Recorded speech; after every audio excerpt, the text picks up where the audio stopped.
instead of just like a declaration, right? For instance, the book of Romans. It's more of a declaration of what all has, what the gospel, here's a problem message of salvation in the gospel. Other letters are similar in there's a declaration. There's not so much of an answer, but 2 Corinthians is somewhat different.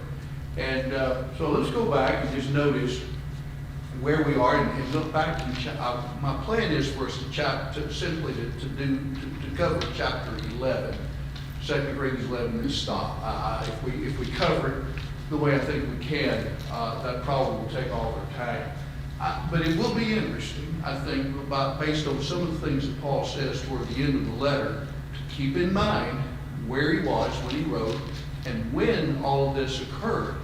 It's not the end of Acts. We remember that the first 12 chapters and the 13 through 28 deal with Paul's journeys and really Paul's life to the time of about AD 63. First journey, we want to remember primarily in southern what? Galatia, Isle of Cyprus. And the conference on circumcision. And then the second journey, year and a half spent where? Corinth, that's right. So primarily in Achaia, Greece. And then the third journey, primarily where? 3 years in Ephesus. And he spent time in other places as well, but the emphasis has been in Ephesus. But what happened we go up to our mount, in the third journey, Paul has been at Ephesus now. Let me back up. He's been at Ephesus for the better part of 3 years. Demetrius, the silversmith, you remember, had stirred up problems against Paul. And so, by the way, he'd already written the first Corinthian letter, and he was very concerned as to how they may have received it. So, there were many adversaries in Ephesus, and they forced Paul's departure before he had heard how the letter had been received. He goes to Troas, and he hoped to find Titus, but did Titus come to him in Troas? No. So he continues over into Macedonia, and he said that there was no rest until Titus had come. And then Titus comes to Paul in Macedonia. Perhaps it was Philippi. We have an era there. Philippi was so significant in the work, as you know.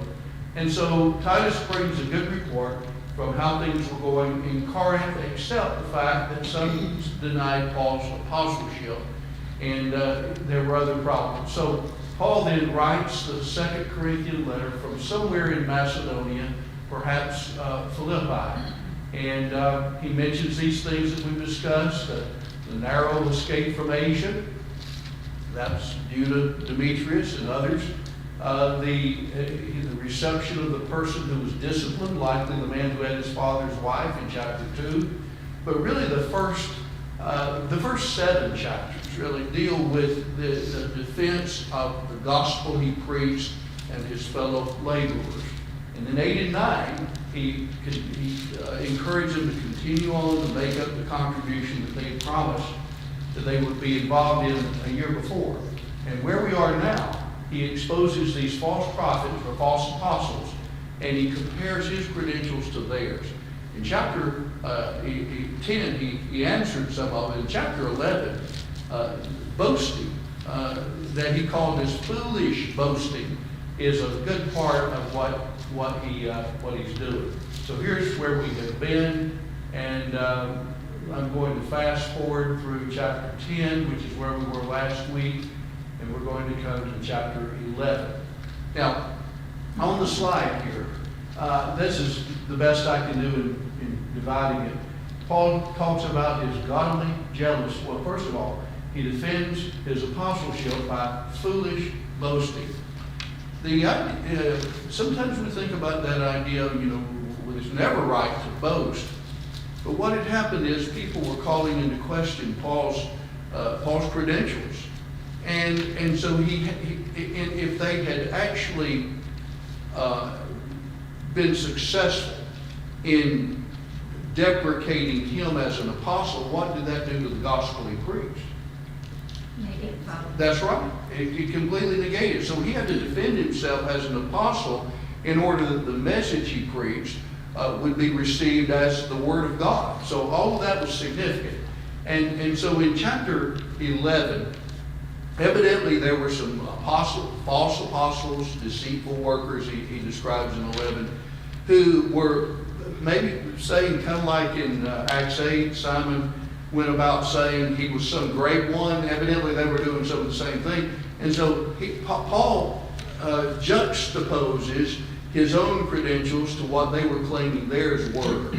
And so that's kind of the nature of chapter 11.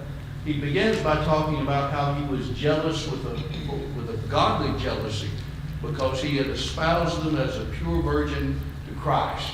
And then he boasts in comparison with false apostles. He takes into consideration even the fact that he had not taken support from them. He robbed other churches, taking wages of them that he might not. And evidently that was a part of the problem. They were saying, well, he knows he's not an apostle, or else he would have taken your money, and like they were. And his foolish boasting was necessary due to their acceptance of false apostles. And then the last part, he deals with his heritage, but then primarily all of the sacrifices he had undergone, a night and a day in the deep, perils of robbers, perils of my countrymen. That's so rich. How many times he had been shipwrecked. And we haven't gotten to the end of Acts yet. And so these were things that Luke does not, some of them we have reference to, but in Acts, but not all of them. In fact, very few of them. So here's where we are. I've got a couple of notes and we'll start reading. While much of this final section, that's 10 through 13, is directed against Paul's detractors, it seems that even these are divided into two groups, the leaders and the led. While these groups are not always clearly identified, Paul frequently appeals to those who have been led away while reproving the leaders.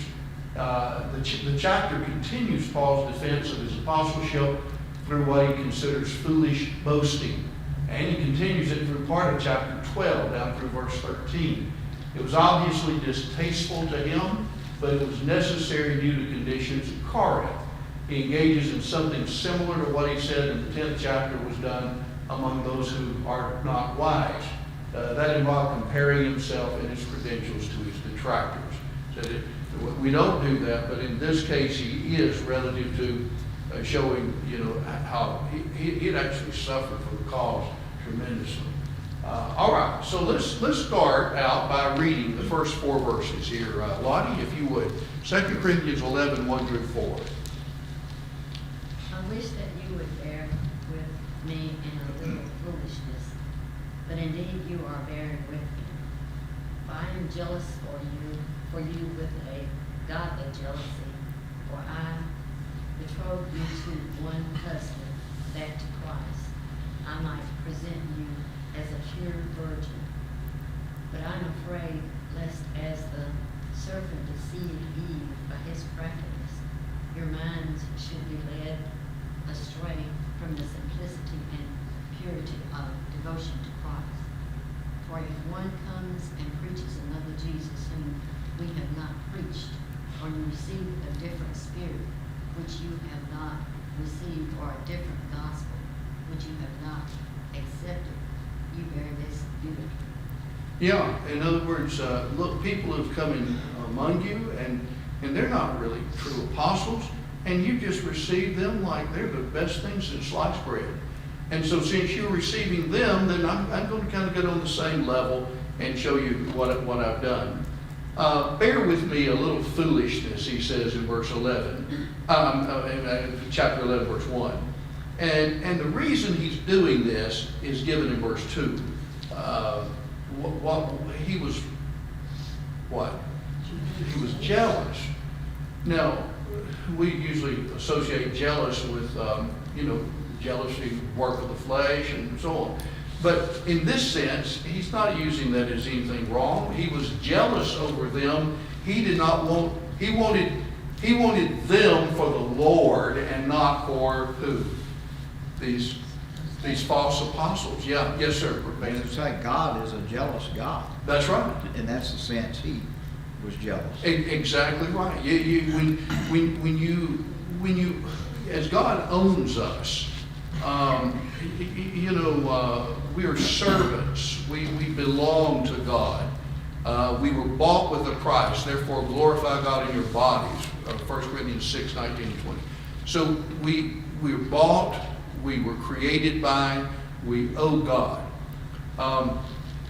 It's kind of like if you're a parent. Let's say you're a parent, and your child goes off to school, and you're helping them financially with some of their expenses because you want their best. You want for them the best. You want them to finish school. You want them to be able to eat, have living conditions, and so on. And then they go off and maybe gamble it or spend it on whatever. Then how does that make you feel? It's like it's a waste. And why in the world would you do that? Or somebody has absolutely no appreciation for what you tried to sacrifice in order for their good. But in a similar way, here's Paul, who has gone through everything under the sun in order to provide for them the gospel. He loves the Lord. He wants them to love the Lord because it's for their good. And then they get interested in these sidekicks over here, these fellows over here who are just after their money, after some notoriety. And Paul says, I'm jealous over you with a godly jealousy. And then he uses the relation that they had to God, because he says, what? The end of verse 2. I espoused you or betrothed you to one husband. Who's the husband? God, Christ, that's right. That I might present you a pure virgin to Christ. We've got notes on that. I'll keep going. And then he goes back to Genesis 3. I fear lest by any means, as the serpent beguiled Eve in his craftiness, your mind should be corrupted from the simplicity and purity that is toward Christ.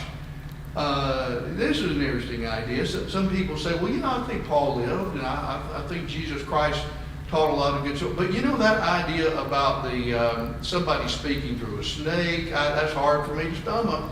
That you've heard that critics of the Bible say, well, you probably think somebody spoke through a snake too, and belittle. What's Paul say here? Did Paul believe in the Genesis account of the decision? He certainly did. Paul believed that. I fear lest by any means, as the serpent beguiled Eve in his craftiness, then here's a deception. He promised Eve something that he could not deliver. He said, what you're doing is not really all that bad. And same idea with these Corinthians. And Paul said, I'm concerned about you, that your minds will be corrupted from the simplicity, single-mindedness, and the purity that is toward Christ. So, got a couple of notes on here. Paul introduces these thoughts by giving his reason for his boasting. It was due to his concern for the faithfulness and purity of the church. Where we're going now, Paul's brethren had evidently compared themselves to Paul, putting him in an unfavorable light, including deprecating him for his refusal to take support. These men were false apostles appearing as apostles of Christ, when in reality they were servants or ministers of Satan. Then 16 through 21, he excuses his boasting on the grounds that it was necessary in order to silence those false teachers. And last, Paul gives his own credentials for boasting. And in this, two major credentials, his physical heritage and then the sacrificial service. Then back on what we just read. To be betrothed was more than our engagement. It's similar to our engagement, but you probably know all this, but just to go over it with me. One would be promised to another or betrothed, and while the marriage had not yet been consummated, the only way to break such was by death or formal written divorce, illustrated with Mary and Joseph. Joseph was minded to do what to Mary? Put her away privily. And yet they had not come together, but they were considered betrothed, which was, in fact, it was considered married, but you had not actually lived together. They wouldn't do that until marriage feast and so on. This is among Jews. Friends of the groom had many responsibilities, one of which was to guarantee the chastity of the bride. By this illustration, Paul indicated his obligation to keep the church pure that it or she could be presented as a pure bride to Christ. Many other passages depict God's people as the Lord's bride all the way through the Old Testament. That's just a couple. Those are just a couple. In the New Testament as well. It's really illustrated in some detail in Ephesians 5. Husbands, love your wives as Christ also loved the church. He gave himself up for it. It's mentioned also in Revelation. Paul uses the historical account in Genesis 3, not myth, not legend, not allegory, not fiction, but a real historical story. And then another note, the simplicity or the pure devotion, as the NIV says, from this word, single-mindedness, wholeheartedness is simplicity of devotion, uncomplicated by other ideas. Who was complicating it? These, who, Raj? Those false teachers or the detractors from the false Yeah, apostles. exactly. They're making it complicated. Paul said there's a simplicity in this. There's a purity to your lives that ought to characterize all this. And so don't get carried away. The last thing I want to mention, I quoted from Lipscomb. Satan operates through his word, through institutions, through appointments to accomplish his work. Every rebel against God is a minister of Satan. Every word of opprobrium, censure, or reproach or disparagement of the Church of Christ, every discouraging word spoken or influence exerted against faithful obedience to the gospel in its spirit and precept is the devil working and speaking through his ministers. Whoever comes into the church of God and the fair promises leads men away from a strict loyalty to God and his word, to things not taught, is used by the evil one to corrupt their minds from the simplicity of the truth revealed in Christ. Now, the reason I put that in some notes on 2 Corinthians is because sometimes people will ask, well, how does Satan do it? You know, your minds are corrupted from the simplicity and purity of the Torah. Well, how does he do that? Well, he does it through, he doesn't do it miraculously, but through people who cooperate with him. Just like God works in us when we cooperate with him. Does that make sense to everybody? It reminds me of when I read this and, talking about the simplicity in Christ and then the things that they do of the Catholic Church. They took something simple. Yes. And they've made this elaborate. Their worship is all out of order. Oh, yeah. More formal and complex. Ritualistic. Yeah, exactly right, my friend. It's exactly right. All right, let's any other comments? Beautiful passage there about being betrothed. There is a, we're considered married if we've been obedient to the gospel. Are we considered married to Christ? Yes, we are. But it's the sense that Paul says it here in betrothal. We're not actually with the Lord yet. When will that occur? In heaven. Isn't it interesting? Keep your finger here. Turn all the way to Revelation 22. You probably know where I'm going. We are married in the sense that we're betrothed to Revelation 21. I'm sorry, not 22. Our relation in the church today is that he's with us, yes, in providence and in a lot of other ways, but we're not literally with him yet.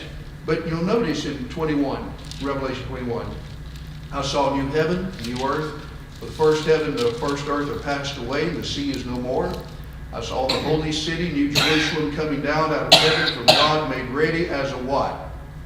A bride adorned for her husband. And I heard a great voice out of the throne saying, behold, the tabernacle of God is with men, and he shall dwell with them, and they shall be his people, and God himself shall be with them and be their God, and he shall wipe away every. Now, so betrothal is a relationship, but they're not yet together. Here in Revelation 22, what happens? We're together. We're together with the Lord. Similar language in 1 Thessalonians 4. And so that we'll be together with the Lord. So shall we be forever with the Lord. And so he's with us in a sense now. But then in heaven, there's a little different sense in which we are there in his presence. And we shall be known even as he is known. So Comment or question on any of that? Yes, ma'am. Philip, when Maddie got married, now when whoever signs, The affidavit, yeah, Mhm. you're married at that moment. you're married when you, that's Before the right. ceremony. Before the ceremony. And she knew that. I Yeah. didn't know that, but she knew that. So she requested that the guy not sign it till they had officially gone through the wedding ceremony, and he signed it at that time. Mhm. And so Oh, all yeah. this kind of makes me think of that. To make it actually true, some of us who perform ceremonies have had to change our wording. Oh, okay. We've changed I've changed wording in ceremonies. It's not I now pronounce you husband and wife, they already are. You can Well, they are recognize. when it's notarized. Sir, When the notary, you sign the Yes. thing at the courthouse. you're married then. But until it's notarized. Right. The moment it's notarized, you're legally married in the state of Alabama. Exactly right. And that's what Linda was Yes, referring to. and that's right. And the fact is that ceremony basically is a declaration of something that's already You occurred. can't say by the power vested in No. me of the state of Alabama. That's right. You don't have any power. Yeah, Well, back in Bible days, of course, they had big parties, I guess, so to speak, after the wedding. yeah. So I guess our ceremonies and all that we have now for a married couple, it's a big deal right after you have the reception and all that. We have some parallels there, but, you Yeah. know. Yeah, you, again, had a couple of weddings back in the summer, and I worked on trying to word something completely different, and yet it would give the significance of the occasion also, of a kind of a public ratification of what they have already promised to each other, and, you know, it's already been done in the courthouse, but now we want everybody to know what's happening. It changes up something that I used to think was extremely sacred. But anyway, good point. So, but I just want to remember that there is a little distinction that the Jews were married to God, you know, in the Old Testament. The church is the bride of Christ. But there is a little sense, a little difference between the betrothal and the actual consummation in the physical marriage. And we're betrothed, but we're here on earth. God is in heaven. The consummation, or just being with the Lord, will be when? In heaven. In heaven. And I think that's pointed out in this passage as well as Makes Revelation. that parable of the bridegroom coming That's right. very significant. Exactly right. Okay, let's move on then. In 5 through 15, his boasting is in comparison with the false apostles. There were at least 4 accusations made against Paul that he implies. Again, it's all implied by the defense. There would be accusations against his apostleship being inferior. He was not a true apostle because he received no pay for his preaching. He did not love the Corinthians. That evidently was an accusation. And his enemies were at least his equals, likely surpassing him in every way. But let's read it. Now, kind of like that, verses 5 and 6. Brother Van, if you would. For I consider that I am not at all inferior to the most eminent apostles. Even though I'm untrained in speech, yet I'm not in knowledge. But we have been thoroughly manifested among you in all things. Yeah, rude in knowledge, a couple of things. Likely quoting his opponents. Paul said, even though I am rude in speech, or a person without professional, unskilled, uneducated mindsets, similar use in 4:13 of how rulers, elders, and scribes viewed Peter and John. It's unpolished, yet I'm not in knowledge, but we've been thoroughly manifested among you in all things. These were accusations, not that he was rude, but that was the accusation. Difference between being accused of something and being actually what that accusation is all about. Also, see chapter 10, verse 10. We've already gone over that. It's another reference to accusations against false speech. His letters, you remember, they said are weighty and strong, but his speech is of no account. Paul was a scholar, schooled at the feet of Gamaliel, and was wise in the use of the knowledge he had. However, he was plain and direct and fearlessly denounced what was wrong, which are likely the reasons behind the accusations. If some accused him of not abiding by the rhetorical style of reasoning, or not filling his speech with verbal ornaments or studied expressions regarded by schools as eloquence, he would accept that as true. So what I think you don't want to take it at face value, oh, Paul is just really rude, so I can be rude too. No, those were accusations made against Paul, and not that was true. All right, let's move on then. Linda, 7 through, what did we say the next passage was? 7 through 10, I think, wasn't it? Yeah, 7 through 10. Did I commit sin in humbling myself that you might be exalted, because I preached the gospel of God to you free of charge? I robbed other churches, taking wages from them to minister to you. And when I was present with you and in need, I was a burden to no one. For what I lacked, the brethren who came from Macedonia supplied, and in everything I kept myself from being burdensome to you, and so I will keep myself. As the truth of Christ is in me, no one shall stop me from this boasting in the regions of Achaia. All right, thank you. Now, did I sin in verse 7? We kind of changed gears a little. Did I commit a sin in abasing myself, lowering myself, that you might be exalted, to do you good, because I preached the gospel of God for nothing? That's what he's saying. In other words, it didn't cost him nothing. It actually cost him a lot. But it was nothing on whose part? For them. They didn't pay anything for it. And so he said, did I supplant myself by coming to you and not taking any remuneration, any kind of support from you? Did I abase myself, to lower myself, to raise you up because I preached the gospel of God for nothing? And then 8, 9, and 10, he actually goes back and expresses how he did receive his support. I robbed other churches, taking wages of them that I might minister to you. All right, now, we've all studied all this together fairly recently. Remember with Paul, chapter 18, Paul comes from Athens to Corinth. And then he's there with Aquila and Priscilla, and he's preaching in the synagogue.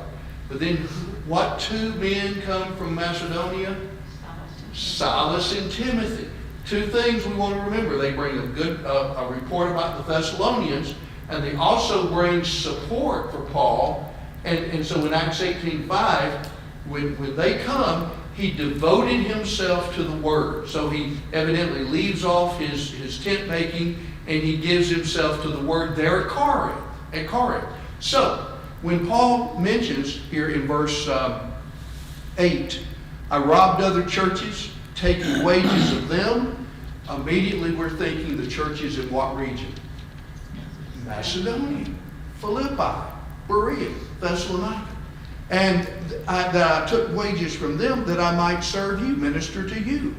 And so when I was present, I was not a burden on any man. Well, he was not a burden on any man before even they came, because what was he doing with Aquila and Priscilla? Making tents. See how all that works together? Look in there again in verse 9. I was not a burden on any man, for the brethren, when they came from Macedonia, supplied the measure of my want. Who are the brethren? Janet just mentioned a while ago. Silas and Timothy. Acts 18:5. And in everything I kept myself from being burdensome to you, and so will I keep myself. In other words, I received help. I mean, I didn't take from you. I worked. Then they brought funds from other churches, and it was robbery in the sense that he should have been able to take it from them, but used others. Not a bad way. I've got a note on that. Obviously, Paul did not steal from other churches. Robbed means to despoil, to strip arms from a slain foe. A.T. Robertson says it's only here found in the New Testament. It's a hyperbole, an exaggeration. While at Corinth, Paul should have been able to take wages from the church he established. And in fact, he had that right. 1 Corinthians 9 deals with that. Isn't it interesting? 1 Corinthians 9 is in the setting of 8 through 10, talking about all things sacrificed to idols. And his point in chapter 9 is you don't do anything to cause a person to violate his conscience. That's the setting there. Now, the reference in 1 Corinthians 9 is, here's my example, Paul says. I didn't take any wages of you. I didn't want to cause anybody to stumble. Well, that's what he's referring to here in 2 Corinthians chapter 11.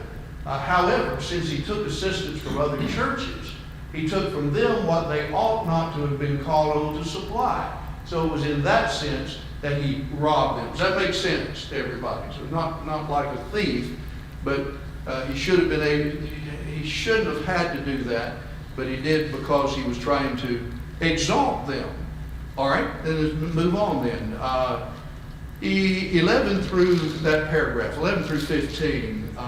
Gwen, if you would. Why? Because I do not love you, God knows. Okay, let's just that first verse. What evidently was the accusation there? That Paul didn't like? That he didn't love them. He didn't love them. Yeah. Paul didn't take your money. He didn't love you. Oh boy, you know when sometimes when a person says, "Well, you don't love God," or they're actually claiming that they know your what, your heart, your motives, and who only knows our real motives? Only God, really. And that's a thing for us to. I mean, we can go on a track record, we can look at people's actions and assume some things, but truly we can't know all the motives behind somebody. But that's what they were doing. Keep your finger there. Turn over to 1 Timothy 6. 1 Timothy 6. Paul discussed some sins that were characteristic of a lot of people then, especially who were going away from the faith. Notice in verse 3, 1 Timothy 6:3. If any man teaches a different doctrine, consents not to sound words. Verse 4, he's puffed up, knowing nothing, doting about questionings, disputes of words. And all of this leads to, whereof cometh envy, strife, railings. What's the next word or phrase? Evil suspicions or evil surmisings. A suspicion or a surmise is simply a what? A thought, a guess. Yes, a guess. You don't have the facts for it. To the word evil, in modifying surmise or suspicion, means that you're suspecting something with a what kind of intent? A bad intent. All right? Just the opposite in 1 Corinthians 13. Love believes all things. That's just the opposite. So true Bible love does not evilly surmise. It tries to believe the best unless proved otherwise. And so that's a very powerful idea. All right, let's go back to 2 Corinthians 11 now. So their love.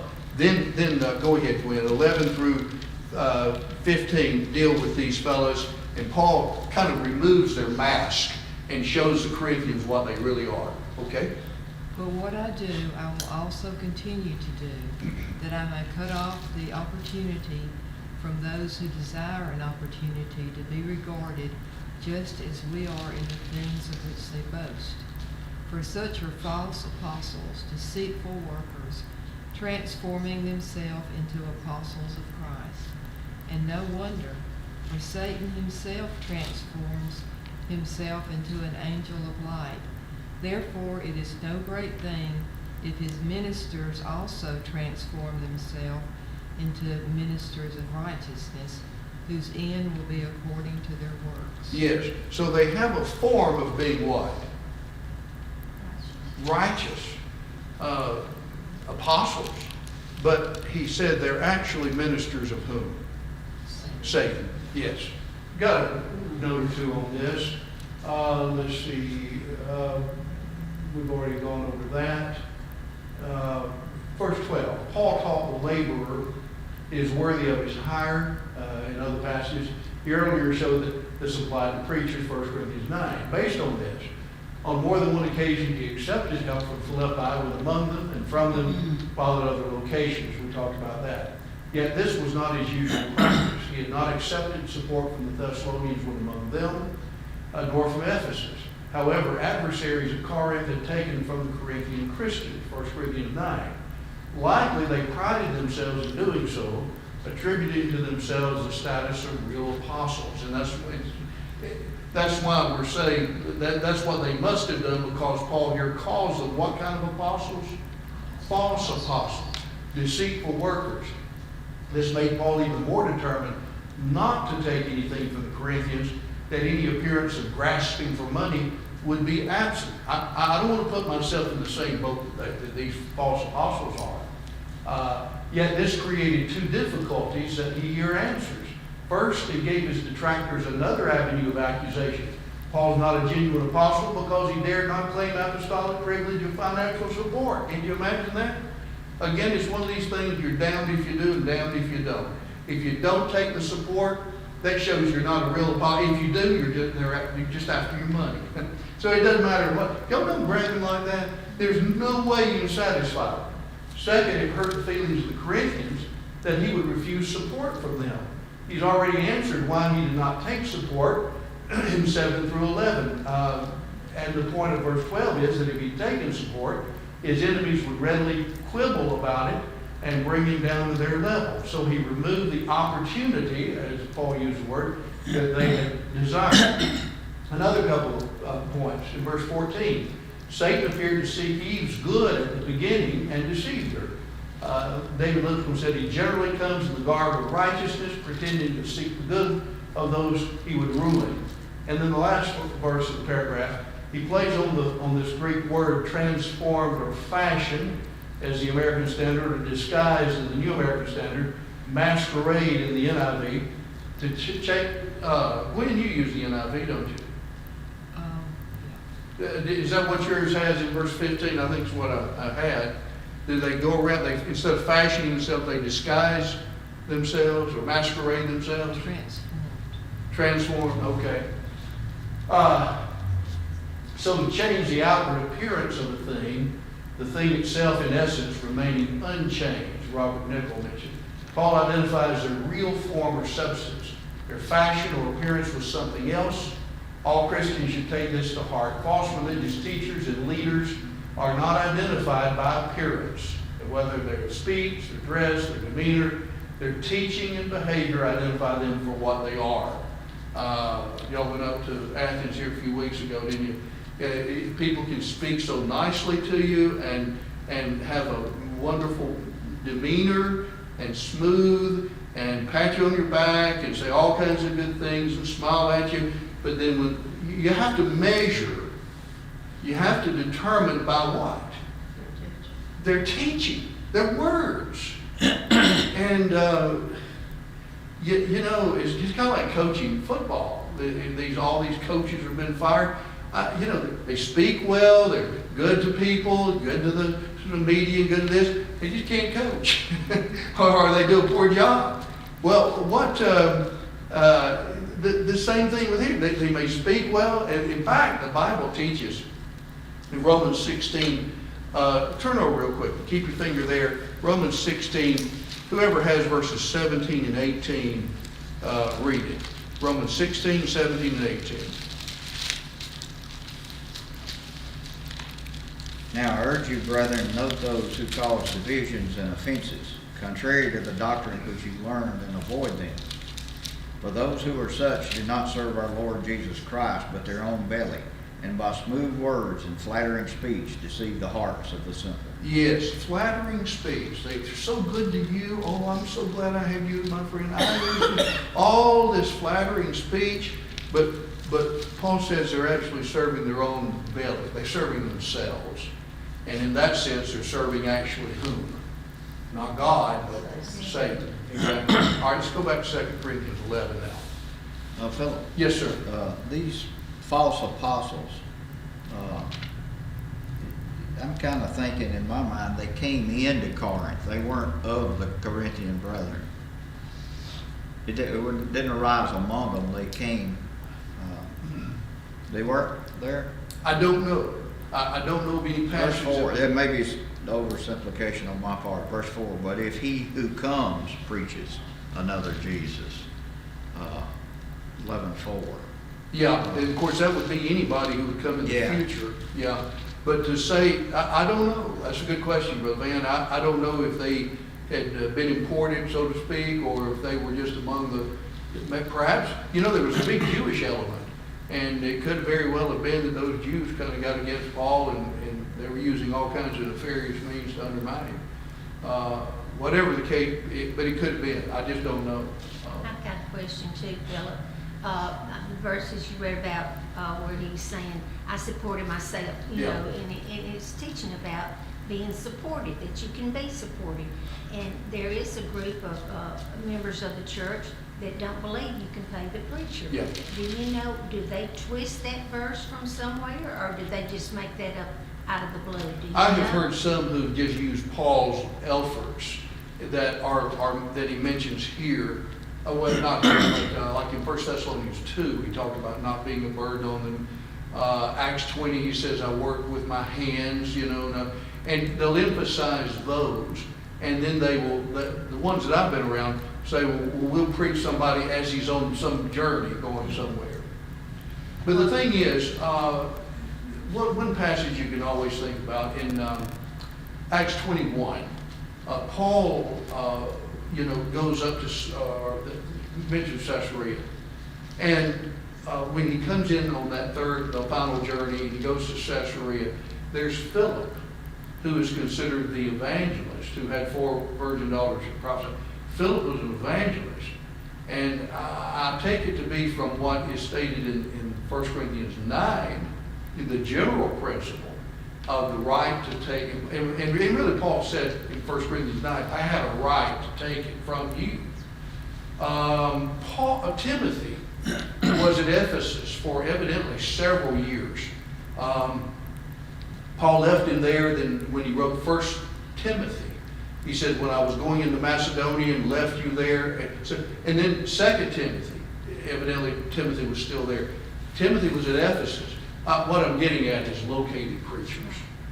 There are some people who do not believe in they call them located preachers. That's somebody who stays in a location, receives support, does the work in a particular area.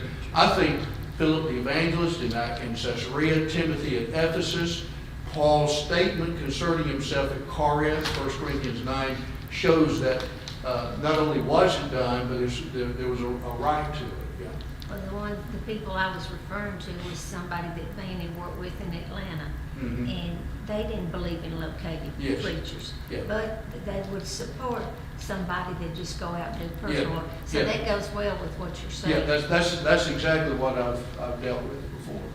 That's Yeah. so interesting. Yes, yeah. All right, good point.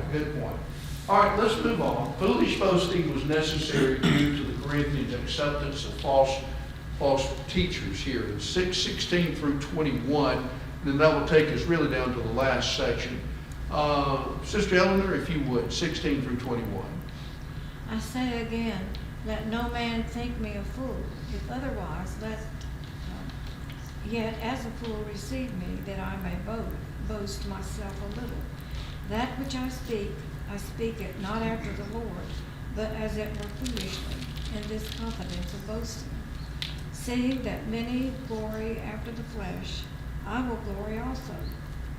For ye suffer fools gladly, seeing ye yourselves are wise. For ye suffer, if a man bring you into the bondage, if a man devour you, if a man take of you, if a man exalt himself, if a man smite you on the face. I speak as concerning reproach, as though we had been weak. Howbeit, whereinsoever any is bold, I speak foolishly, I am bold also. All right. In other words, how have these fellows, these false apostles, treated the Corinthians? Very well, or evidently they had what? Lottie, you had a thought there? I was reading over Uh, stuff. I don't think they did very well. No, I think they were abusive to these people. And how they were, I'm not certain, except verse 20, they brought you into bondage, they devour you, they take you captive. Well, how would they do that? Probably by saying, you need to follow us, we've got the truth. We're kind of like the intellectual elites of our day, that we have this insight. Everybody else is just stupid, they don't know anything. Or if he smites you on the face, I don't know how that would occur, but I think the main idea in all of that is that they basically lassoed you into following them, and we're going to mistreat you if you didn't, through various means. So I'm going to tell you, he says, I speak by way of disparagement, verse 21, as though we had been weak, yet whereinsoever any is bold, I speak in foolishness. I hate to say it this way, but that's what Paul is saying. I hate to tell you it this way, but I'm bold also. I'll tell you how I'm bold. Then in the next few verses, he begins this treatise on what he had actually undergone already for the cause of Christ. And these fellows had not done that. It's, yes, sir. I can somewhat see the Corinthians and the early churches, how they could be more susceptible than this than us, because we've got the written word. We've got it all. They had false apostles, but if I were a false apostle, I would have claimed I have miraculous knowledge, and here's Yes. what God said. And Yes. it would be something different. And, you know, it would be tougher for them to test me than it would be for us to test one Yeah. today. We can easily test them today. We were talking about some of that earlier in Thessalonians class, Brother Van. They did have those people whom apostles laid their hands.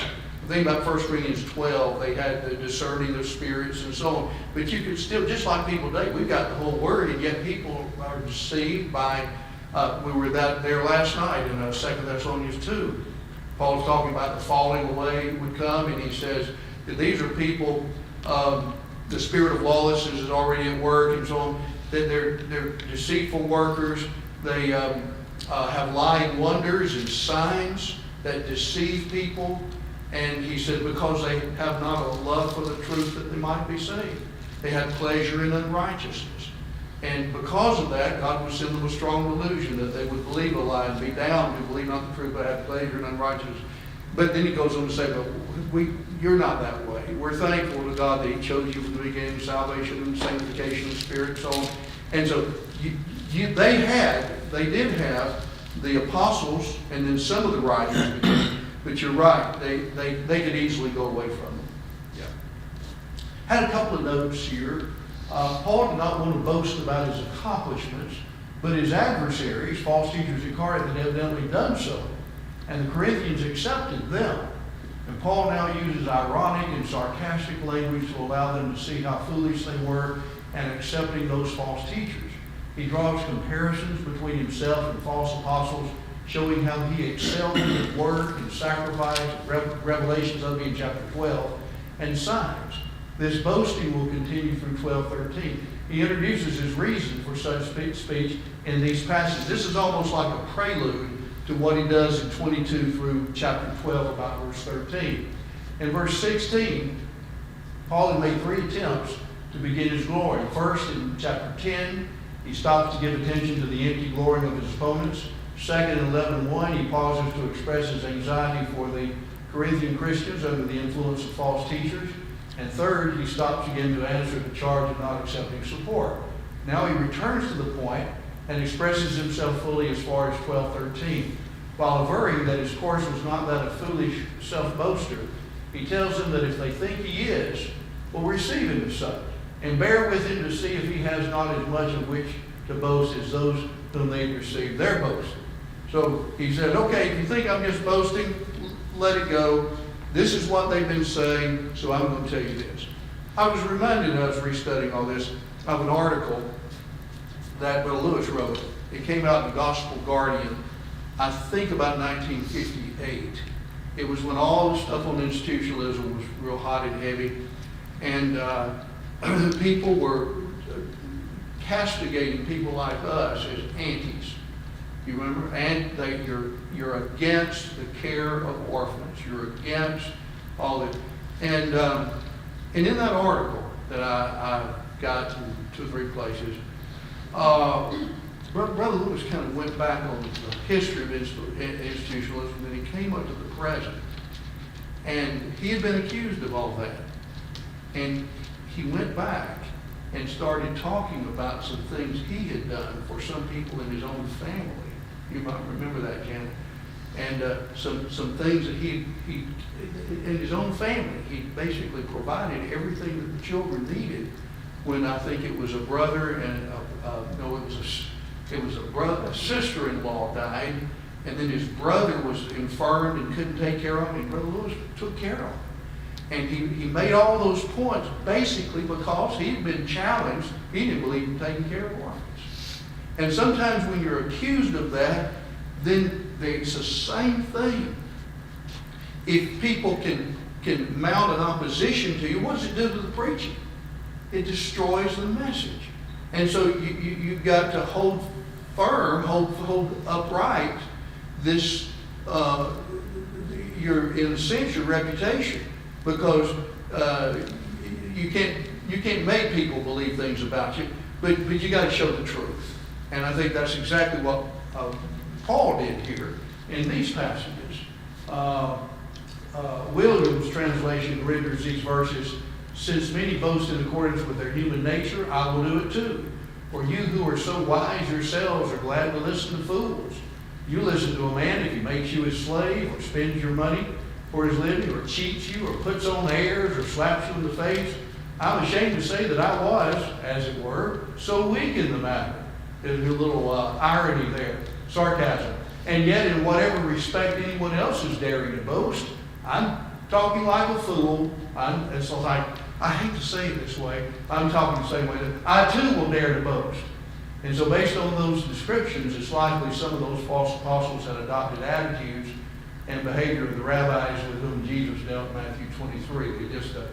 They're false to the core. Paul admits that as his enemies had charged him with being weak, he agreed he did not have the courage to conduct himself as they had. Yeah, I'm not like they are for sure. However, if real courage was in question, Paul was ready to match anyone.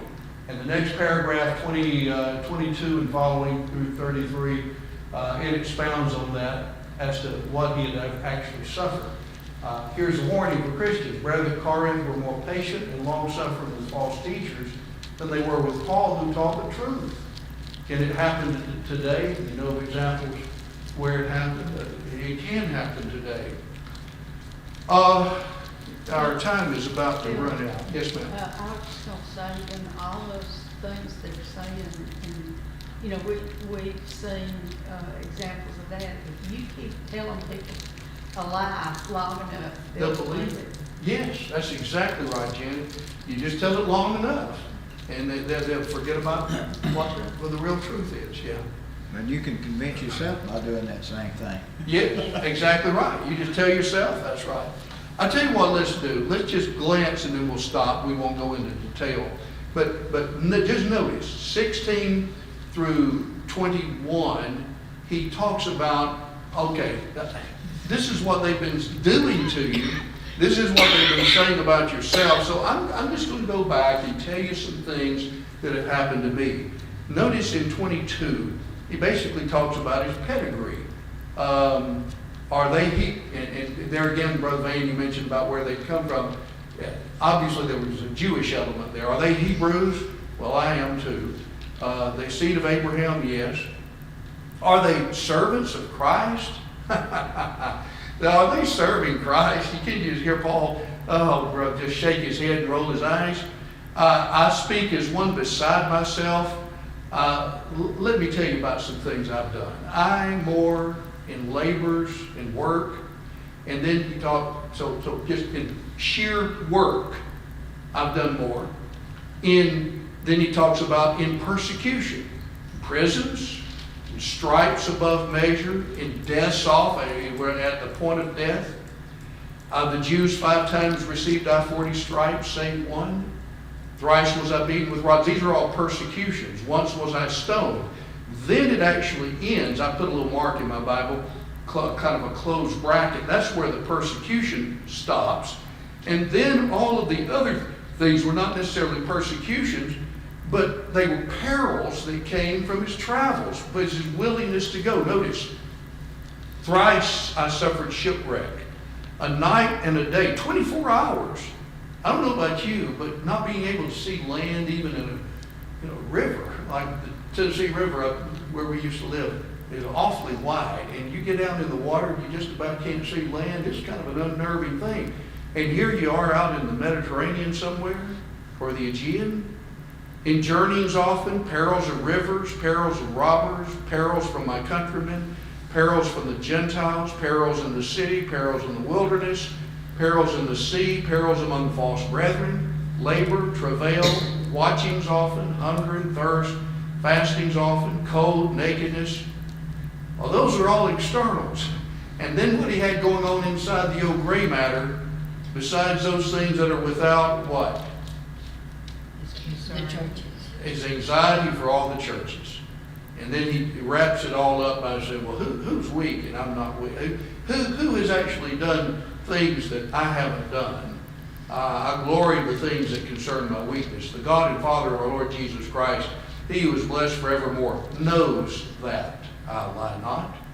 And then 32 and 33, he talked about after his conversion, and went back to Damascus. The governor under Aretas, the king, guarded the city of the Damascenes in order to take me. And through a window was I let down in a basket by the wall and escaped his hand. Oh boy, isn't that something? All these things. I want us to, because of our time, we can't do it justice right now. But Lord willing, here in 3 weeks, we want to go back and look at some of these details. It really helps us to think about how many times had he been shipwrecked? 3. 3. And he still had one that was coming in the Yes, future. another we know. All right. Do we now think? Paul wrote 2 Corinthians from Macedonia, journey number 3, basically around Acts 20 verses 1 and 2. Those passages deal with the time that he wrote it. Acts 20. Well, that doesn't include his almost being killed in Jerusalem. Acts 23, 24. It doesn't include the shipwreck on the Isle of Malta, Acts 27. Doesn't include that. Doesn't include shipping that he underwent. And already, so we know beyond the shadow of a doubt that Paul was shipwrecked at least how many times? 4. At least 4 times. Some of the beatings that he mentions. The only beating that we have is stoning in Lystra, Acts 14. We have this in his stockade, or in his feet fastened in the stocks in Acts 16, and beaten with rods in Philippi. But we haven't gotten to the time in Jerusalem where they're about to flock with that. That's in the future. So you've got a lot. Basically, what we're saying is Paul has already undergone a number of things in Acts. I'm sorry, in his life that Luke recorded in Acts that Luke simply did not what? He didn't mention. He didn't mention. And so all of this, I had a lot of things I want to say about some of these things in reference to modern day practices. We'll just have to wait on that. All right. Comment or question? Vade, you look like you had something else. Any? Robbie, do you have something? Raj? So next week, we're going to study Paul's parables. Yes. And then where else do we go? Yeah, then we'll just go on through in 12 and 13. We hadn't even referenced our booklet. I had a few questions, just very few on page 61 of your booklet on Acts and the survey of the epistles. But we'll try. I have 2 questions on chapter 11.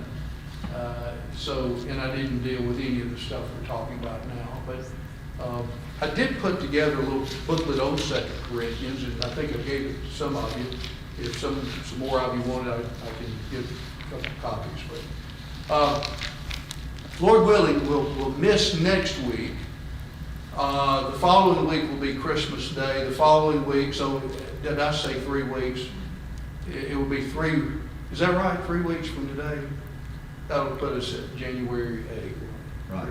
Yeah, okay, let's do it that way. 3 weeks from today, we'll come back, Lord willing, and pick up with these themes Paul underwent and go right on into 12 and hopefully 13. Enjoyed being with you, enjoyed this whole year with you, and hope it's been helpful, profitable. I couldn't help but think early this morning, I was studying some of this, I think, I reread these passages, I think, man, I hadn't suffered anything. I feel like I've been babied insofar.